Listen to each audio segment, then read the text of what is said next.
2,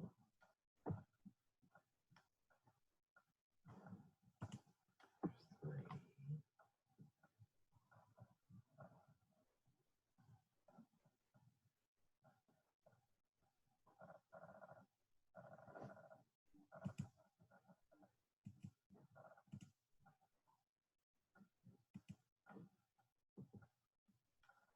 All right, I'm just waiting for a few more people to join before we get started.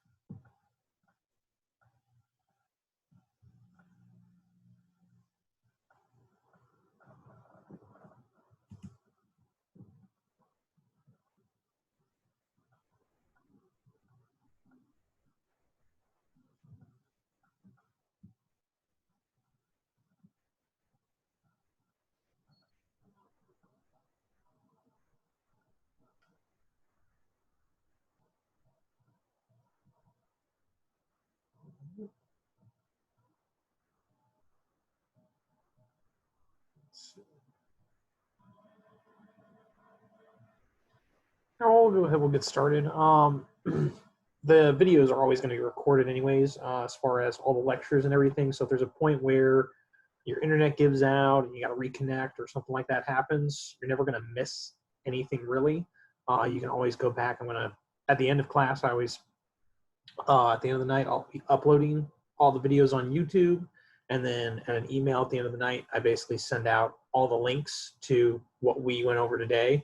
I'll also include links for basically the exact same lecture I had with my afternoon class. If you want to hear it, you know, maybe they ask different questions. Most of the time, they're pretty quiet though.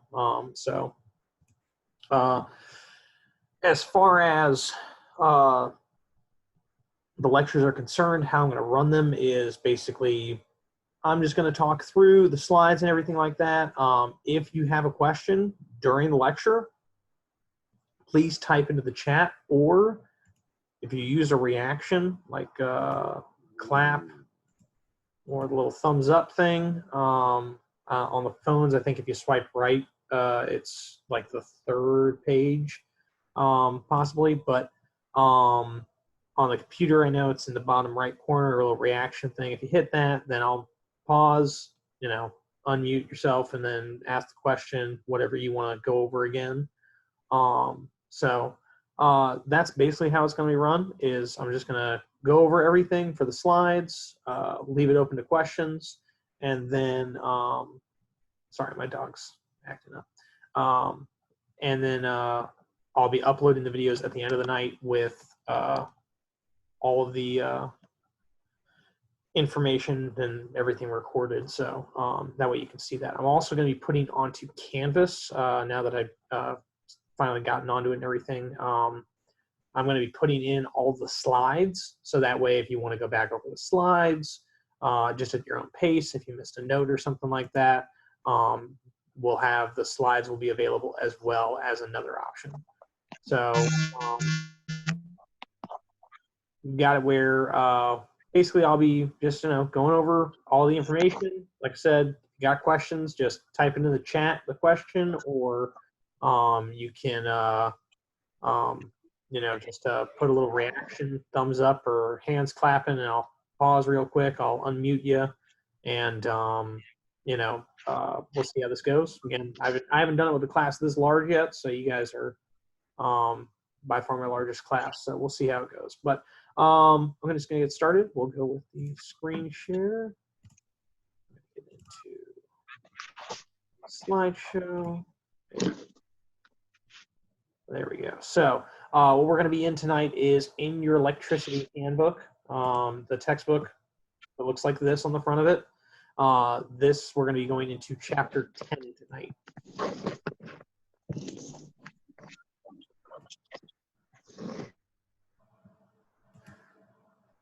So we're going over chapter 10. Basically, contactors, relays, overloads. There are 3 things that we use all the time in heating and air conditioning are contactors, relays, and overloads. There are a number of different styles of them, but the main concept as far as what they do is pretty much universal. You know, you're going to have different styles because of the size of the units that it's working with, or whether it's a commercial unit, an industrial unit, if it's something that's residential. They'll all have contactors, relays, a lot of overloads, but they're going to be using different size, different rated, you know, but it'll look a little bit different, but it's generally going to be running the same exact way. It's going to be working off the same concepts that we're going to go over tonight. Again, it's part of our control system. That's what we're going to be using with contactors, relays, and overloads. There are three parts that go into basically controls.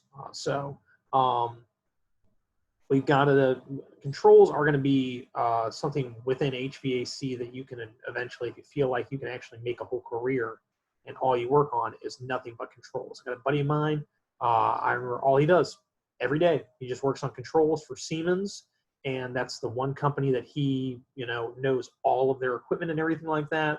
And he works at a college, and all he does is take care of their heating and air conditioning needs, but not the mechanical side or anything, just the controls.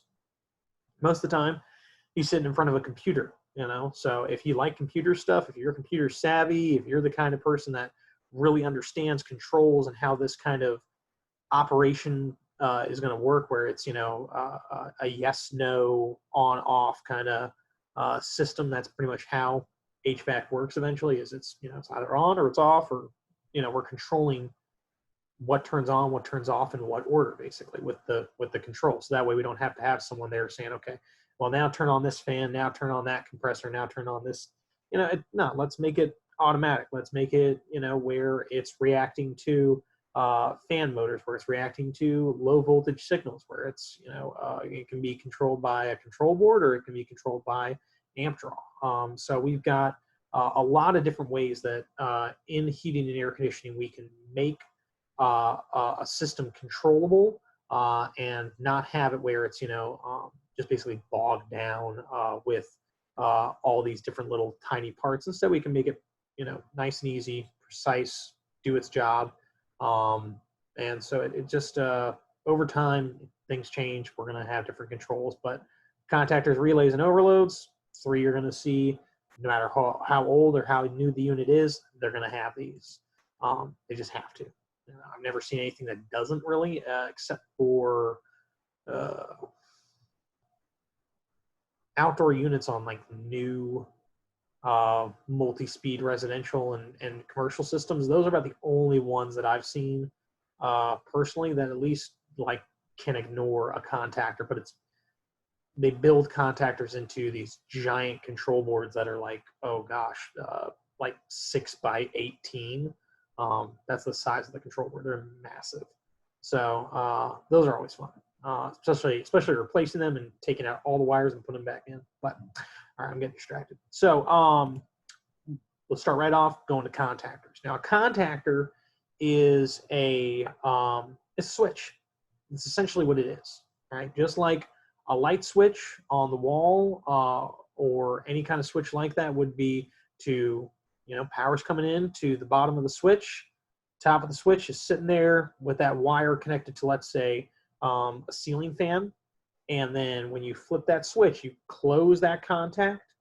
And when you close that contact and you continue that path, now it goes from the power coming in on our line side. That's what that's called. That power coming into the switch or coming into a contactor is line side.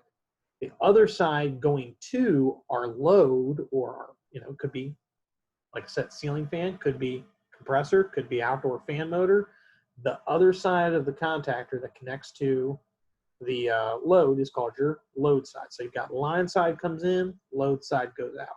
Now, a contactor is an automatic switch. That's how it works. Instead of us having to have someone, you know, operate their air conditioning system by constantly flipping switches, we use a 24-volt signal to tell a system. As far as residentially, we use a 24-volt signal.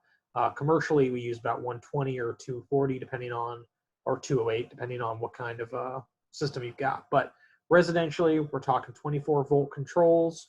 Those have got it where it's going to be very focused on how that 24 volts travels. Will do a bunch of different things. One of the things it will do is it will operate a contactor. So 24 volts, we're always going to be having that in a residential system where we, whenever we see our transformer, that's where we're going to have that control voltage coming from.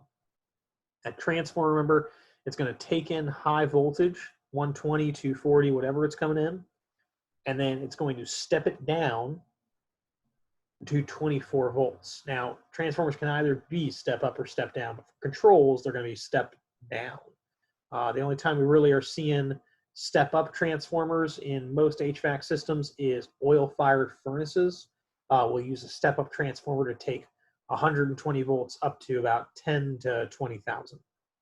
Just depends on what kind of system we're working with or how new it is, honestly. But transformer, again, takes in, we've got 120, we'll say for residents, comes out 24 volts. Now we use that 24 volts, we can control a number of different things. The contactor is the main one. So the contactor, its whole idea is, and this is a good picture of it right here. Your book's got a couple of different diagrams of them and everything like that, but you've got it where, let's say, this side right here, we've got these red wires coming in. That's going to be our line side, all right? So our line voltage is coming in 240 volts typically for a contactor. So if I took my meter and I was to put one lead here on this screw terminal and then the other lead on the other screw terminal right here, or if I put it on these terminals here, because that's just all one continuous piece of metal, it's all going to carry the same current across it. But if I put it across these two, I should read 240 volts, or whatever my source voltage is. If it's 120, I'll read 120 across these two. Now, the other way I can test voltage is from the bottom terminal to this top terminal here. So these terminals or contacts are for our line side. This side would be our load side. So this would go to, typically, one line would go to your condenser fan motor, and the other would be going to your, one would be going to your capacitor, the other would be going straight to your compressor. And that's just typical as far as residential is concerned, but it depends, you know, manufacturer, model, all that kind of stuff. So the what happens for this is you've got it right here in the middle. Okay, so we got wires coming in, wires going out. Cool. If these were just connected wire to wire, power would just continuously pass through. Instead, they're connected through this contactor. Now, the contactor's got this part right here in the middle that's called the mechanical linkage, right? That mechanical linkage, you can see right here, has got a spring inside of it, right? Now, that spring is pushing this little metal tab, that's part of the linkage, it's pushing it up, right? Because otherwise, it would sit down and it would make contact between this side, and it would allow power to pass right on through. Because that spring's operating, it's going to be pushing up, and we're going to have it in the off or disconnected position, or open, all right? That's what that's called. Now, the other wires that we have on here, there's two more we haven't looked at. These last two wires, this black wire and this red wire, are our control wires. Their voltage is going down one leg. Oh, it's going down one leg, and then it's going to go into this coil on the bottom. This coil of wires right here on the bottom. And then it's going to come out the other side. Now, when voltage goes through, and we have wires, all right, if we have a single wire and we send electricity through it, around that wire there will be a magnetic field. Now, if we have a lot of wires and we wrap them around in a bundle and then we send voltage through that, that magnetic field is increased, and you have what's called an electromagnet. That electromagnet acts like any other magnet. It's going to pull anything that's, you know, magnetic towards it. So what's it going to pull towards it? It's going to pull down this mechanical linkage. It's stronger. That magnet is stronger than those springs. And that's a really precise thing that has to be, that the manufacturers will make sure is working, is that this coil will be designed to have a stronger magnetic field than those springs will have as far as the force or the tension on them. The springs will wear out because basically what happens is 24-volt signal comes in. Let's say this is a contactor for our outdoor condenser unit. All right, this is a very, very common thing. You'll have it where a 24-volt signal is coming from your thermostat for cooling, comes into this wire, all right? And then, so this would be our yellow wire coming from our thermostat. That's your typical one for cooling. This is going to return back to our 24-volt neutral or common. That's what it's usually called, your 24-volt common. So you've got your 24-volt call for cooling. You got your 24-volt common. All right, power comes in, goes through the coil, comes back out. That's your 24-volt cycle. All right. When that power gets down here, this contact is going to be pulled in. And when it's pulled in, then it's going to complete the path across here. And now your outdoor unit comes on. Your compressor, your outdoor fan, they both kick on right at the same time and really quickly too. Now, contactors have some issues that are very common with them, all right? The big thing with a contactor nowadays is more and more of them are no longer coming like this, where you can see all the components of them. They're coming as sealed boxes, more or less, with basically a push button in the very middle for testing, and that's it. And that means that back in the day, you could replace and you could buy and you could find just the contacts as far as these connections right here. You could find mechanical linkages and replace those. You could find coils and replace those. It is no longer an option to do that because honestly, these are $15 and they take 15 minutes to replace. Just put a brand new one in. Way, way simpler. They go bad pretty consistently. I'd say contactors and capacitors are the top two parts you replace on residential air conditioning. As far as comfort cooling is concerned, it's, yeah, pretty much always going to be contactors, capacitors. Those two again and again and again. You're going to get tired of it. Trust me. There have been days where I would be out there in the summertime. I'd be on my 12th call. I'm like, all right, I'm going to flip a coin. Is it a contactor or a capacitor before I go in, you know? Because I just knew it'd be one or the other, most likely. Now, there's plenty of calls where it's not a contactor or capacitor, and that makes it tough. So,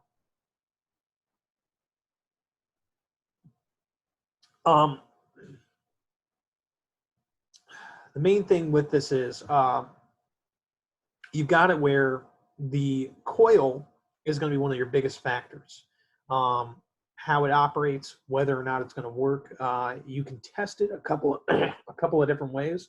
One is voltage. You can just test and make sure, is it getting, you know, the voltage that it should. For residential, it's going to be 24, but you can see right here, the coils operate on 24, 120, or 208, 240. The 120 is pretty common for commercial applications. Excuse me. The 208, 240 is also used a lot for refrigeration. Those contactors are a lot larger. Your typical residential contactor, like something like this, is probably about maybe 1.5 inches by like 3 inches at most, kind of thing. But there's ones that are commercial that are like, oh God, it's like a 5-inch by 5-inch block. It's massive as far as in comparison. It looks like two contactors that you would use residentially, kind of fused together in this crazy big block. But we've got it where the main thing with a contactor you'll have is either the coil will fail, where there's an open in the coil in the windings, so you can test with the power off. You can test the coil of the contactor and see if it's got.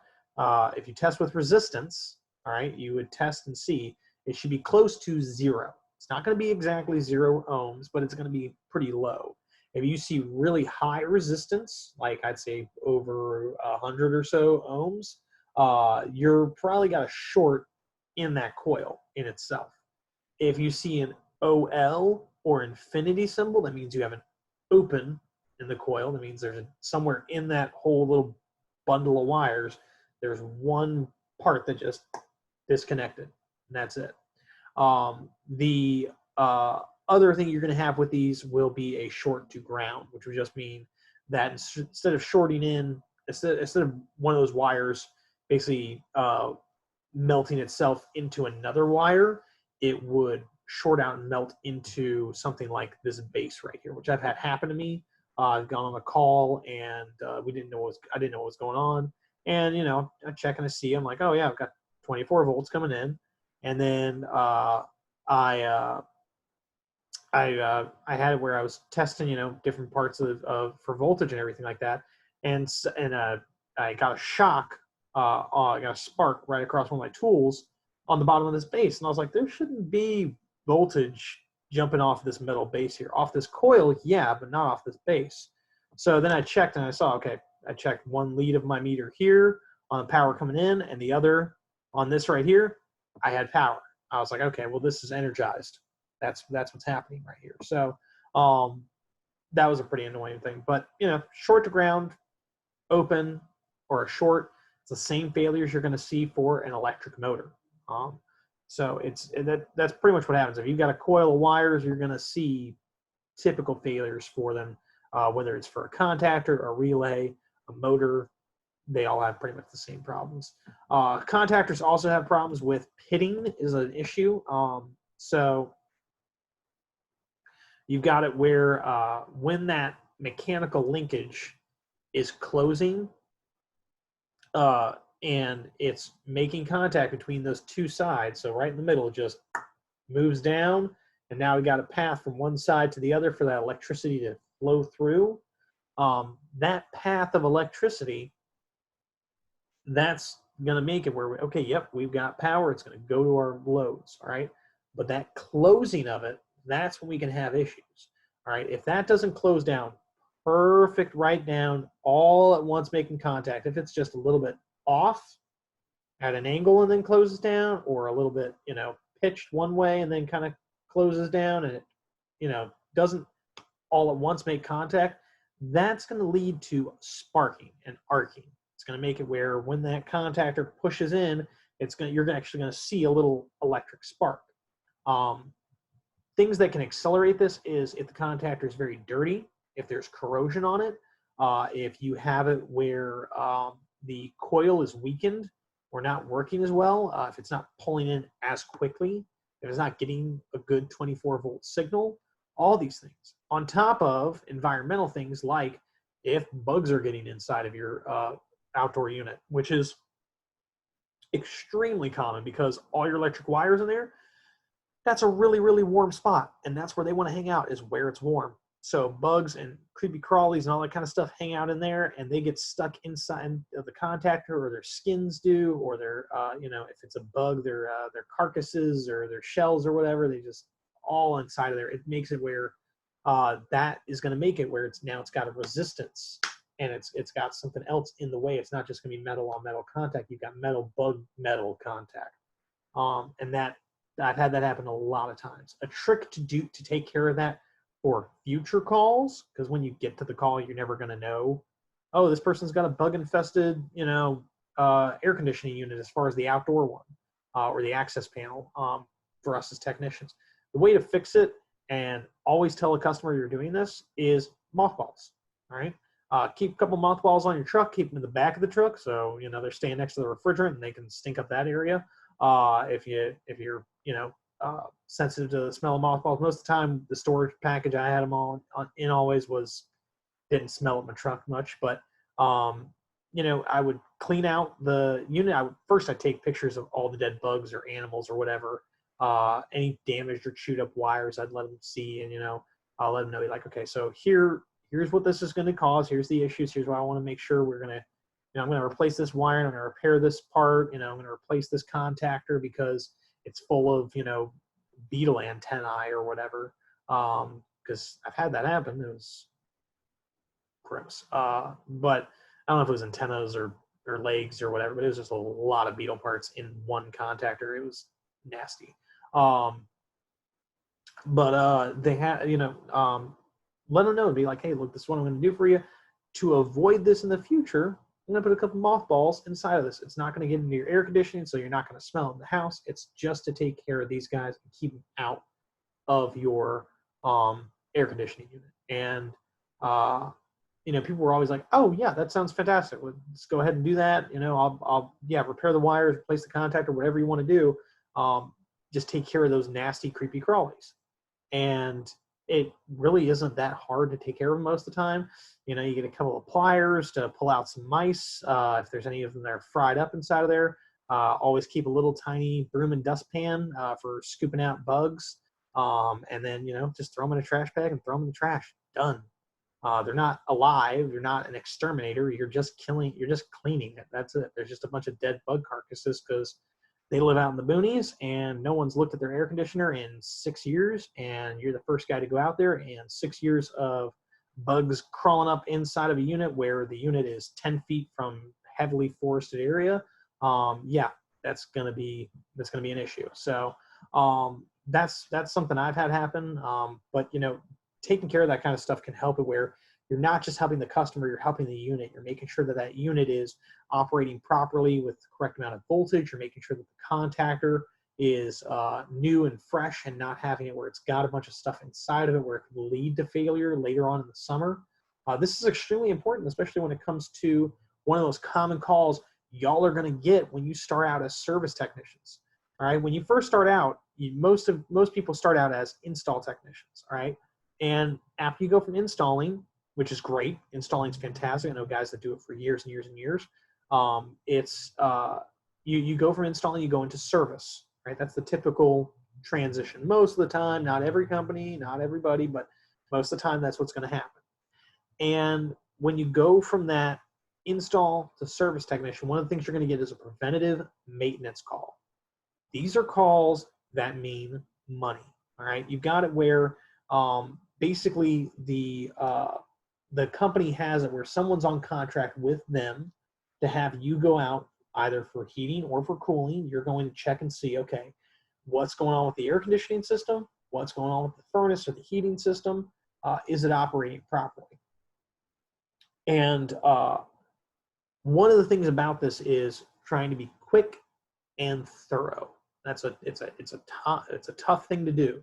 And once you're in there for a while, you can learn tricks to do things really quickly, and you'll just become more confident as far as using your tools and getting around inside of people's houses and going to different types of units and working on them. But it's really important to understand that when you go that extra mile, it makes it so that you look good for your company, but you're really helping out that customer because they're paying you to come out there and they're saying, okay, I'm going for a preventive maintenance check. Hopefully, fingers crossed, nothing happens, but if something does, I've got the guy out here now in April, May, or way before everybody's getting calls, everybody's getting slammed, and they can't get any technicians out to anyone's houses because it's July and sorry, we're booked for 2 weeks straight at least, and that's us only accepting cash on hand calls. I've had that. That's my last company I worked for doing HVAC in Northern Virginia.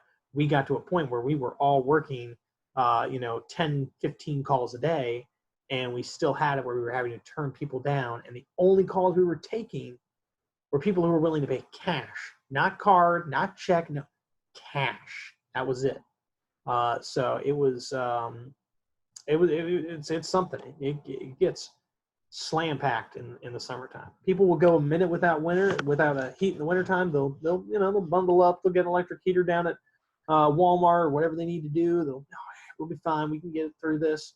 We only got a couple weeks, and then it'll be spring, and then it'll be summer before we know it. And the air conditioning will be the only thing we got to worry about. But if that air conditioning goes out for 2 minutes, yeah, you're going to hear about it forever. It's immediate. People lose their AC, they immediately call you up. That's my family right now, basically, is how it's been the last couple of days. We've had this warm weather. My sister, my brother, my parents have all called me saying, hey, what's going on with their air conditioners? I've had to go out, and call them back. And well, my brother, he lives too far away for me to go out and visit him. But I'm calling them back, and I'm going out to my parents' house trying to figure out what the heck is going on with these systems. But their furnaces go out, that they don't care. They're like, oh, well, it's got a little cold in the house. Really? Like, at least in Virginia, that's how it is. If we were up in Maine, it'd be opposites. And in Maine, it's the furnace went out, call someone ASAP. The AC went out. Do we even have air conditioning? That's probably what the person in Maine is asking, because I really don't think they need it that often, if ever, in the summertime. I know one guy who used to live up there, he always said there were 2 seasons, winter and 4th of July. That was it. All right. So contactors, again, the whole idea is we're having it where that switch, it's operating automatically. That coil is getting energy. It becomes a magnet. It pulls down that mechanical linkage, allows for power to pass through. What we're going to look out for is we're looking out for damage to our coil. We're looking out for corroded and damaged connections to our contactor, and we're looking out for burn marks on the mechanical linkage. The big thing is, if that, like I was saying before, if it comes down unevenly, it's going to make that arc, that's going to make that burn mark. The other thing it can do is if it continues to do that a lot of times in a row, that arcing will eventually lead to something called arc welding, and it will literally arc weld itself closed. And the contactor will now remain shut 100% of the time. The outdoor unit will never turn off. That's a really bad place to be in, because it's a lot of energy being consumed, and it's wearing down your most expensive component and your most expensive motor, your compressor. That's the whole thing. That's the heart of your system. A compressor goes, system's gone. Or you're having to do a lot of work to replace it, because replacing a compressor is not an easy task. Commercially, it's a little bit simpler because you can get to it easier, but it's still a lot of work to do. Residentially, it's difficult to get to as far as location-wise, always. There's only one model from the 90s that I really enjoyed that had easy access compressors. And they said compressors nowadays are always in the center of the condenser coil, right in the smack dab middle. These ones back in the day from Rheem used to be, they put the compressor right outside of the coil. So if you had to replace it, it's right there, easy access, had its own panel and everything. So, but typically you're going to see it where most of the time your compressor is going to be, tough to get to. So you definitely want to have something protecting it. You don't want to have a contactor that's worn down or just constantly running, because that'll just wear down all those components even faster. So there's another contactor. Again, we've got it where this one, instead of being 2 poles, it's 3. All right. You can see on this one, it's got it where it's much better visual as far as any other pictures. On the sides of contactors typically, or sometimes on the front, will be a nameplate, and that will give you all the information for that contactor. It'll have ratings for, okay, if it's this voltage, then it can handle such and such amperage. It basically has it where as the voltage increases, the less amperage it can handle. From pretty much all contactors, that's how they're going to be, connected and everything, or rated. And then the other thing will tell you the voltage of your coil. So again, we've got a coil. You can't see it on this one, but it's that block underneath. That's where your coil is located inside of there. Like I was saying before at the beginning, you're seeing more and more contactors starting to look like this, where they're kind of sealed up. They're very much contained inside of a single block, and then they're not having it where they're going. They're having parts easily replaced or anything like that, or you can't get into the guts of it unless you take like 15 minutes with the tiniest little screwdriver kit and just slowly take it apart. It's annoying as hell to do. I've done it before just to verify for warranty. That's about the only time I've taken apart a contactor. to verify for warranty, you know, what was wrong with it. Because the company, typically most of the time contactors are not covered under warranty. This customer was irate because they had the system for like 2 days, understandably. And then, you know, I let the company know, I let my boss know, and he's like, all right, just verify with us what's going on with the contactor and verify with carrier, and then we'll get this all sorted out. So I was like, all right, getting done, and got them a new contactor. But they were not happy, just because, you know, they get a brand new unit and they're thinking, okay, if anything goes wrong, I've got parts, labor, everything covered for, you know, I got parts covered for 10 years. I got labor covered for a year. Nothing's going to go bad. Oh, the unit went out 2 days after it got installed. Call the new HVAC guy out here. He'll get it done for free for me. And I get out there and I got to tell him, well, actually, it's not going to be free. It's going to be rather, you know, not expensive, but it's going to be like $150, you know, or, well, at that point, yeah, $150 because a contactor was not covered under warranty whatsoever. Capacitors not covered under warranty typically. Most customers do not know that, and when you explain that to them and they've got a brand new system, it sucks. It's one of those, like, you got to be the bad guy or the bad person, you know, kind of moments that just really puts a damper on your day, and you're really hoping that the next call you go to is a sweet old grandma that's going to give you cookies and just say, oh, you're just the best technician ever, you know. But that's not going to happen. Typically it's going to be crappy call after crappy call. Some days it happens. But one of the things with it is, you know, just understanding that you're going to be running into a lot of different situations when you're out there professionally. Y'all will see there's a lot of different ways that as technicians we can help inform a customer and let them know more about their system, and teaching them about their unit and educating them on that is important. It's not you trying to like, oh, I'm going to teach you about your HVAC system because I'm a know-it-all. No, it's hey, I'm going to tell you about your unit because you're a homeowner or you're a business owner, or, well, you're the owner of this unit because you're the person I'm here for.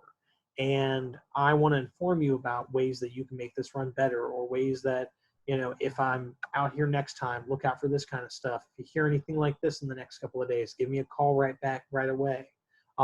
Sometimes you're going to have it where there's going to be calls where you really can't figure out, you can't get the problem to happen again. Someone says, hey, my HVAC system totally went out on me. And you get out there, and by the time you get out there, it's working fine now. I don't know what happened before, but it's doing exactly what it should. Telling customers what to look out for, what to notice, what to watch, what to listen, you know, the difference as far as the parts of this is your indoor unit, this is your outdoor unit, the very basics sometimes, you know, that can help them out a lot, and it can help you out as a technician.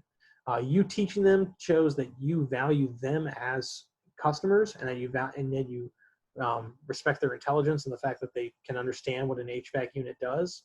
And then it also makes it where that you're saving yourself time. You know, if a customer knows more about a unit, guess what they're going to do?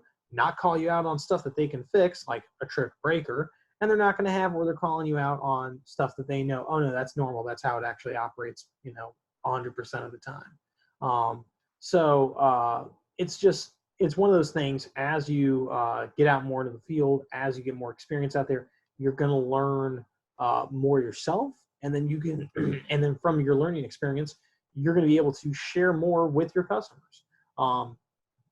You know, things to watch out for. You might run into a housing development where you work on the same style house again and again and again.